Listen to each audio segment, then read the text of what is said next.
Veamos los errores habituales en Poseidón. Poseidón es un juego de inversiones accionarias que se gana con dinero, el dinero que conste en la mano del jugador al final de una partida de 2 horas y media, 3 horas, 4 horas, más el valor accionario que tenga en su portafolio de acciones en las distintas naciones que son 8. Es un juego de reglas bastante sencillas y elegantes, pero tiene algunas peculiaridades, algunas excepciones o reglas más específicas, porque este juego se juega en 4 épocas y el gatillamiento de épocas, así como ocurre en Power Grid, de repente no se aquilata bien y se olvidan algunos pasos. Lo mismo que hay una fase operativa de los barquitos en el terreno, en el mapa, que hace también que algunos jugadores puedan incurrir en algunos errores. Nosotros hemos jugado 6 partidas y hemos incurrido en alguna de estas omisiones, o algunas otras creo yo que se pueden cometer. Veamos algunas. Primero, recordemos que hay una fase de compra y venta de acciones, o ronda accionaria o mercantil, como se denomina en este juego, y varias rondas operativas. Al principio son una ronda mercantil, 2 operativas, una mercantil, 2 operativas, una mercantil, 2 operativas, una mercantil, 3 operativas. En definitiva, hay 5 rondas mercantiles o de compra y venta de acciones y 11 rondas operativas donde se van moviendo las flotas en el mar Egeo, mar Jónico, para ir obteniendo los ingresos que se reparten a las naciones y particularmente a los jugadores que tengan acciones en esas naciones. Entonces vamos a ver algunos errores que se cometen en la fase de compra-venta de acciones, luego en la fase operativa y finalmente en cómo operan algunas cartas especiales que se adquieren al principio de la partida. Al principio de la partida recordemos que sería un jugador de inicio y el juego se juega en sentido horario para los que son las rondas accionarias y en sentido de mayor valor de empresas o naciones para las rondas operativas. Pero al inicio hay una ronda accionaria y antes de ella, y de acuerdo al sentido antihorario, es decir, el jugador de la derecha del inicio va a poder adquirir una de las 6 cartas especiales que le dan ciertos ingresos permanentes y algunas otras facultades. Eso lo vamos a ver al final. Veamos lo que son errores que se pueden cometer en la fase de compra-venta de acciones. Primero, una cosa que es simplemente, más que no entenderse la regla, es que a veces hay un despreocupamiento de la misma, es que los jugadores no pueden tener más que una cierta cantidad de acciones. Por ejemplo, acá, este jugador tiene 1, 2, 3, 4, 5, 6, 7 acciones representadas por estos discos de distintas empresas. No pueden haber, tratándose de 4 jugadores, más de 15 acciones en total. Si son 5 jugadores, más de 13 acciones. Entonces hay que ir llevando la cuenta cada uno de no pasarse y nos ha ocurrido que nos hemos pasado y claro, deshacer esa venta de acción puede ser complicado porque precisamente es una acción que los demás jugadores no pudieron comprar y a su vez compraron otra. Entonces hay que estar muy atento a que no ocurra aquello. Cuando se funda una nación, los discos se colocan aquí en el pool y el banco le paga a la nación el valor que le haya asignado al jugador. Aquí el amarillo, por ejemplo, le asignó un X valor, supongamos que sea 100, no alcanzo a verlo bien acá. Entonces el banco le paga 500 pesos porque son 5 discos que colocó acá. Pueden ser números impares, 5, 7, 9, 11, siempre números impares, no equivocarse ahí. Por lo tanto, la nación ya recibió el dinero completo. De tal manera que cuando el jugador le compra, por ejemplo, aquí el jugador que creó la empresa amarilla le colocó 5 y se quedó con 3, esas 3 la paga al banco, no se les paga a la nación. La nación ya recibió el dinero completo por las 5 acciones. Así que no incurrir en el error de pagarle 2 veces a la nación. El banco ya pagó. Del mismo modo, el jugador que acaba de fundar la nación, por ejemplo acá el jugador que fundó la amarilla, y luego sigue la ronda en sentido horario para la compra y venta de acciones, no puede operar con esa empresa de nuevo. Es decir, no puede ni vender una de las acciones amarillas. Naturalmente, si tiene 3 no las puede vender porque nunca se pueden vender las 3 que están encima de la tarjeta. Pero si tuviera 4 tampoco la podría vender, ni tampoco podría comprar más acciones amarillas. Le está vedado en esa ronda. En rondas accionarias posteriores, sí podría comprar o vender de sus acciones, siempre que respete las 3 que le tienen que quedar. Recordar que cuando termina una ronda accionaria, por ejemplo aquí la ronda 5, y a partir de la ronda 2, 3, 4 y 5, siempre la carta más alta, la que está más arriba, la que está disponible de los barcos o de las flotas, se tiene que descartar. Y puede suceder que al descartarse esa carta, se gatille el cambio de época y hay que paralizar el juego en ese momento para hacer toda la tramitación propia del cambio de época, que significa que se pierden algunos barcos. Por ejemplo, en la segunda época se pierden los barcos 2, en la tercera época se pierden los barcos 3, al mismo tiempo la posibilidad de emitir acciones de 0 a 4 o de 0 a 6, se paraliza. Pero no olvidar el quitar una carta de barco, la que está disponible al finalizar la segunda, tercera, cuarta y quinta ronda accionaria, que a veces simplemente se olvida. No es que no se sepa la regla, sino que simplemente se olvida y hay que estar muy atento a eso. Cuando el rey vende una de las acciones de la empresa, de su nación, la que él maneja, obviamente no puede vender una de las 3 básicas, pero si tiene 4 o 5 podría vender alguna, baja la acción. Esa es una de las formas en que baja la acción de una nación. La otra forma es que la nación no tenga ningún barco cuando tenga que operar y no tenga dinero para comprar ese barco, va a tener que emitir acciones, es decir, colocar discos aquí en el pool de discos y recibir por cada disco que coloque el precio que tenga en ese momento la acción, pero por el solo hecho de hacer uso de este mecanismo de emergencia, le va a implicar bajar también su acción. Esas son las dos formas en que puede bajar el valor accionario de una nación. Veamos ahora las rondas operativas y los errores que se pueden cometer en ellas. Al principio de la ronda operativa, recordemos que las cartas especiales le pagan a los poseedores los ingresos respectivos, 30, 20, 10 pesos, 15 pesos, y sobre la base de que no haya sido ocupada la función especial de la carta. Respecto de la remuneración del rey, la tarjetita especial que tiene el jugador, que va a pagar 5, 10, 15 o 20 pesos dependiendo de la época, la paga con la tesorería de la empresa o de la nación, no con el dinero de la banca. Las cartas especiales se pagan con el dinero de la banca, pero las tarjetas de rey y la remuneración del rey con la plata de la nación. Y puede suceder que esa plata le sea necesaria para comprar un barco, así que hay que estar muy atento, ahí hay un consejo. Por ejemplo, si tuviera que pagar 10, ¿podría el jugador decidir pagarse solamente 5, menos del total que está estipulado en la carta? Nosotros lo hemos aplicado de que sí, las reglas no son claras, pero nosotros creemos que es facultativo el hacerlo así, precisamente para no afectar el patrimonio de la nación, que puede ser importante para comprar un barco. Ahora, ¿en qué orden operan las empresas? De mayor valor a menor valor. Amarilla, en este caso, gris, naranja, ahí. Aquí nosotros usamos unos discos distintos de los juegos originales, que son mucho más pequeños, y nos permite colocarlo en fila india. Si fijan, normalmente son más grandes las fichas que vienen con el juego y se colocan una sobre la otra. Cuando a una casilla llega otra ficha de otra empresa, porque ha subido de valor, porque fue creado en ese momento, se coloca debajo de la ficha que ya está. Y se entiende que la ficha que está arriba juega antes y tiene más valor. Y es importante para el momento de la operación, porque si hay dos empresas que están disputando un mismo lugar, eso puede determinar que llegue una y no la otra cuando hay espacio acotado.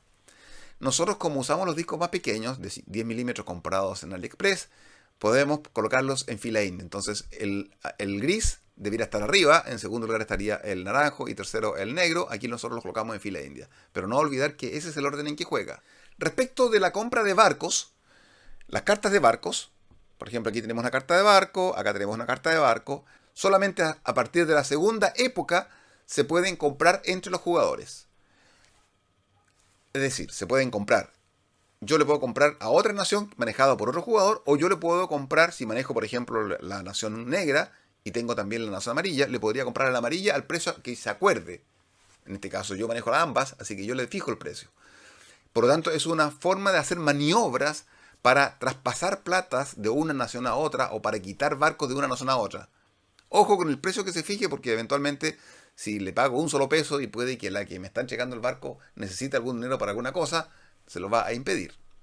Pero se puede hacer a partir de la segunda ronda, entre naciones, propias o manejadas por otros. Para ingresar a una ciudad con 4 círculos blancos, por ejemplo aquí abajo, 4 y estos 4, se puede hacer solamente si la nación tiene una carta E.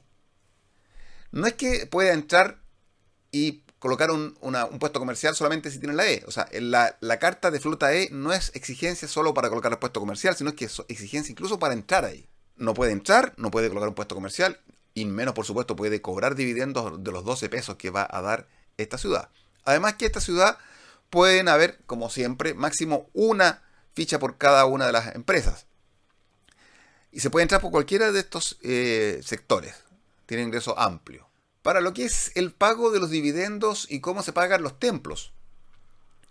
El azul, por ejemplo, si el azul está acá, el azul empieza aquí, podría, y tiene un barco de 5, podría andar de la siguiente manera: uno, 2, 3, 4 y 5. Es decir, primero que nada, no es necesario que el barquito esté sobre el templo.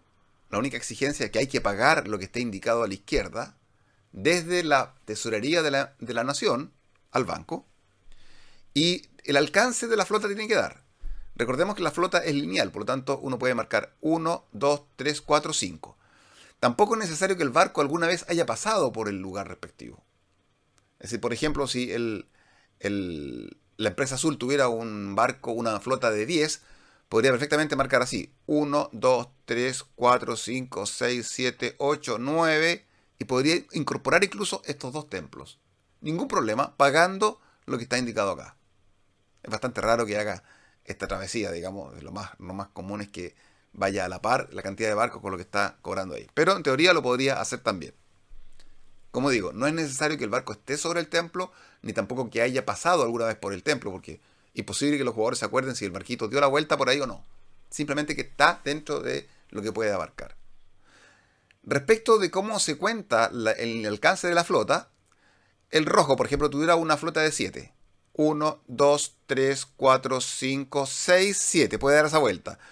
Sumamos que una de 10. 1, 2, 3, 4, 5, 6. Puede volver a pasar por ahí. 7, 8, 9, 10. O sea, puede pasar por una localidad más de una vez. Pero tiene que contarse como parte del alcance de la flota. Las líneas negras que hay en el mapa, aquí por ejemplo, aquí, esas líneas negras son impasables para el barquito como para la flota. Es decir, el barco no puede considerar que puede traspasarse físicamente de aquí para allá, por ejemplo. O, por ejemplo, si el barco estuviera acá, hacia abajo, tiene que dar la vuelta, pasar por aquí y por allá. Lo mismo la flota. Si la flota está marcándose de esta manera: 1, 2, 3, 4, 5, 6, 7, no puede pasar el 6 del 7 para acá. 6, 7, 8, 9. Tiene que dar la vuelta por ese sector que está marcado, porque es un sector de tierra en el fondo, y naturalmente el barco no puede pasar por sobre la tierra. Hablamos del barco E, que es el único que puede hacer llegar alguna de las empresas y colocar un puesto comercial acá. Si yo, por ejemplo, tengo un barco E y la empresa amarilla llega acá y también llega hacia acá, con un solo barco E no puedo cobrar los 12 pesos de acá y los 12 pesos del otro lado. Cada barco E permite cobrar uno solo de los monumentos que corresponden a las ciudades de 4 discos, que están aquí abajo. Está a la derecha o aquí a la izquierda. Para cobrar ambos, suponiendo que hay puestos comerciales amarillos en ambos lugares, se requerirían 2 cartas de flota E. Y hablando de flota E, cuando se adquiere la primera flota E, recordemos que se eliminan las cartas de 4. Todos los jugadores pierden todas sus cartas de 4, automáticamente. Se gatilla ahí, es el cambio de la época, en la última época.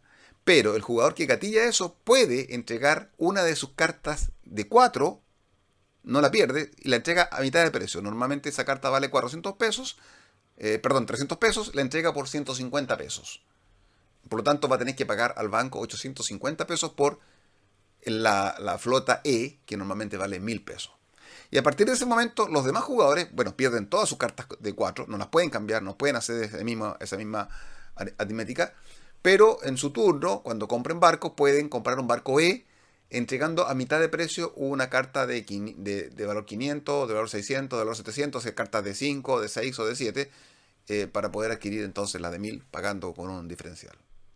Cuando la empresa que ha operado renuncia a pagar dividendos, recibe, según época, 100, 200, 300 y 400 pesos. Eso normalmente hay que hacerlo durante el transcurso de la partida, una o dos veces por cada una de las empresas, como una forma de tener dinero para poder comprar barcos. Pero va a poder hacer esa renuncia a pagar dividendos en la medida que tenga una carta de flota, una carta de barco en su área de juego. Si no, por ejemplo acá, este jugador, acá el naranjo tiene una carta de barco, aquí el verde tiene una carta de barco, el azul tiene una carta de barco. Si no la tuviera, no puede renunciar a pagar dividendos para recibir 100, 200, 300, 400 pesos. No. Es que cuando yo, pudiendo haber navegado y pagado dividendos, renuncio a ello, es que yo tengo a cambio ese ingreso para la tesorería de la nación. Veamos las cartas especiales al principio de la partida que se adjudican, ¿cierto?, en contra del sentido horario, que pueden tener algunas complicaciones. La carta P1, P2 y P3 significa que el que tiene la carta P1 va a tener reservado este espacio acá arriba, en la P2 acá, Knossos, y la P3 Mykenä acá. Por lo tanto, nadie puede colocar un puesto comercial ahí. El barco puede pasar por ahí y se va a contar. Por ejemplo, el amarillo tuviera aquí un puesto comercial. 1, 2, 3, aquí no. 4, 5, 6. Va a tener que tener un barco de 1, 2, 3, 4, 5, 6. Se cuenta la pasada, pero no puede colocar nada ahí. Tampoco se puede colocar un nuevo hogar, que son esos cilindros más grandes, para desde ahí contar el largo de la flota. No, está totalmente reservado para los jugadores que tengan la carta P. Y para eso se ocupa un cilindro, un disco especial. Por ejemplo, acá el rojo lo tiene ahí, uno pequeño. No se ocupan normalmente los discos propios de las acciones, porque si no estaría perdiendo una posibilidad de emitir acciones o la posibilidad de colocar un puesto comercial. Es una figura especial distinta que se coloca ahí. Luego, cuando uno renuncia a la carta especial para recibir el dinero, esto se hace al principio de la ronda operativa, de cada ronda operativa. O recibe el dinero o yo digo voy a ejercer mi función especial. No es que la función especial la voy a ejercer, por ejemplo, cuando sea mi turno. Salvo el jugador que tenga Poseidón, que puede alargar su flota en una de las rondas operativas. Eso lo hace obviamente en la ronda operativa. Pero el hecho de colocar una ficha para duplicar la carta especial de Delos, por ejemplo, para duplicar el valor de ingreso de una ciudad, eso lo hago ahí, en ese instante, al principio de la ronda operativa, no en mi turno. Lo mismo que cuando yo quiero colocar la ficha P1, P2 y P3. Ahora, respecto a P1, P2 y P3 también, otra aclaración, no es necesario que el barco llegue hasta P1, P2 y P3 para que el jugador pueda colocar la ficha. Basta que la coloque simplemente al inicio de la ronda operativa, como acabamos de explicar. Ahora, le va a ser útil solamente en la medida en que la flota alcance hasta ahí. Por ejemplo, el jugador amarillo podría colocar acá su ficha de P2 si es que el jugador amarillo, el que representa la empresa o nación amarilla, tuviera esa carta, ¿cierto? Pero lo va a poder usar siempre que tenga una flota que le alcance. Por ejemplo, el amarillo empezó aquí empezó. 1, 2, 3, 4. Supongamos que tenga un barco de 3 solamente. No saca nada con colocar aquí la ficha al inicio de esa ronda operativa si es que no va a llegar con su barquito. Pero si calcula que va a llegar, entonces al principio de la ronda operativa coloca la ficha. Ahí tiene que calcular si le conviene colocar la ficha porque ese va a ser un ingreso que van a recibir todos los accionistas de la empresa amarilla, o prefiere recibir el emolumento que le da la tarjeta amarilla, la tarjeta de P3 en este caso, o P2 al principio de cada ronda operativa. Ahí tiene que calcular qué es lo que le conviene más. Por último, la carta de Poseidón. La carta de Poseidón, la P5, permite al jugador duplicar el alcance de su flota una vez por época. Es decir, si tengo una carta de 5, podría alcanzar a pasar por 5 hexágonos, me lo duplica a 10. Y luego la carta se da vuelta, una vez por época. No es una vez por época por nación que yo controle. Si yo controlo 2 naciones, no es que por cada nación yo voy a poder ocupar por época la carta. No, en total voy a poder duplicar 3 veces. En una misma nación o en distintas naciones, pero 3 veces en total. Es una carta bastante interesante, pero tiene esa limitación y no olvidar de ocuparla, porque si se pasa la época y no la ocupó, no puede ocupar 2 veces en la siguiente época. Bien, esos son los errores o omisiones, ciertos o malas interpretaciones, olvidos que se pueden provocar en este juego. En realidad, después de un par de partidas, 2 o 3 partidas, es difícil cometer errores porque en general las reglas son bastante intuitivas en cierto sentido. No son tantas las complicaciones y sigue siendo un juego bastante elegante. En realidad es un muy buen juego de inversiones. Muy recomendado para gente que tenga paciencia jugar 2 a 4 horas. Poseidón.